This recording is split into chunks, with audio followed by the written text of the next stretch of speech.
BGME এর তথ্য অনুযায়ী চলতি 2025-26 অর্থবছরের মার্চ মাসে 2.78 বিলিয়ন মার্কিন ডলারের তৈরি পোশাক রফতানি হয়েছে, যা আগের বছরের একই সময়ের তুলনায় 19% কম। অর্থবছরের শুরুতে জুলাই মাসে 39.62 বিলিয়ন মার্কিন ডলার রপ্তানির মাধ্যমে 24.67% প্রবৃদ্ধি হলেও পরবর্তী 8 মাসে তা ধারাবাহিকভাবে কমে এসেছে। বাংলাদেশ অভ্যন্তরীণভাবে আমাদের তেলের দাম স্বল্পতা, তেলের দাম বাড়া অথবা অন্যান্য পণ্যের দাম বাড়া, আমাদের খরচ বেড়ে যাওয়া, ব্যাংকের যে আমাদের খরচ ছিল সেটা বেড়ে যাচ্ছে। প্রত্যেকটা ক্ষেত্রে যে পরিমাণ আমাদের খরচ ছিল তার থেকে অনেক বেশি বৃদ্ধি পাচ্ছে। এরকম একটা সিচুয়েশনে গিয়ে আমাদের তৈরি পোশাক শিল্পের আমাদের উৎপাদন খরচ বেড়ে গেছে, আমাদের অর্ডারের সংখ্যা কমে গেছে। সবকিছু মিলিয়ে এমন একটা পরিস্থিতি, এই পরিস্থিতি আসলে আমাদের জন্য খুব একটা দুঃসহ পরিস্থিতি বলা যায়।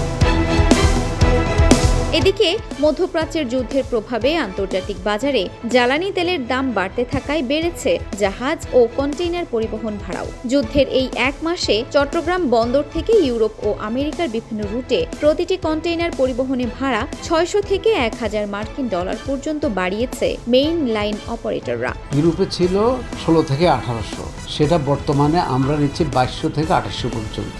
অন দ্য আদার হ্যান্ড আমাদের ইউএসএতে ছিল যুদ্ধের আগে 2600 থেকে 2800, যেটা 3800 পর্যন্ত এখন যাচ্ছে।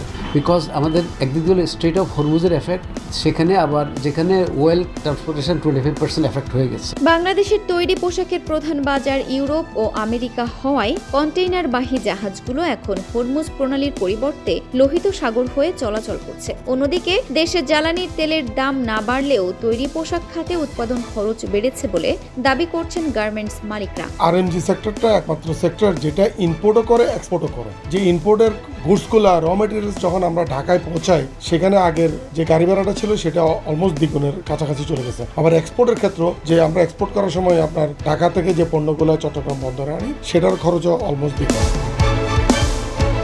গার্মেন্টস ব্যবসায়ীদের অভিযোগ, জ্বালানি তেলের সংকটের অজুহাতে পরিবহন খরচ প্রায় দ্বিগুণ করা হয়েছে। বিশেষ করে ঢাকা চট্টগ্রাম রুটে পণ্যবাহী ট্রাক ও কাভার্ড ভ্যানের ভাড়া সবচেয়ে বেশি বেড়েছে। এতে আমদানি করা কাঁচামাল কারখানায় নেওয়া এবং রপ্তানির যোগ্য পণ্য বন্দরে পৌঁছানো, দুই ক্ষেত্রেই তৈরি হচ্ছে নানামুখী সংকট। জাহাজের যে পরিচালন ব্যয় সেটা কিন্তু অত্যাধিক বেড়ে গেছে। পাশাপাশি আমাদের যে জাহাজকে কেন্দ্র করে যে ইন্স্যুরেন্স কোম্পানিগুলো আছে তাদের যে প্রিমিয়াম অতিরিক্ত বেড়ে গেছে। সে কারণে সব মিলিয়ে কিন্তু আমাদের জাহাজ ভাড়ার যে ফ্রেট সেটা অনেক বেশি আমাদের পরিশোধ করতে হচ্ছে, এবং এইটার এফেক্ট কিন্তু আলটিমেট আমাদের যারা ফ্রেট ফরওয়ার্ডার আছে, শিপিং লাইন আছে, এবং অ্যাজ ওয়েল এজ আমাদের যারা আমদানিকারক এবং রপ্তানিকারক আছেন সবাইকে কিন্তু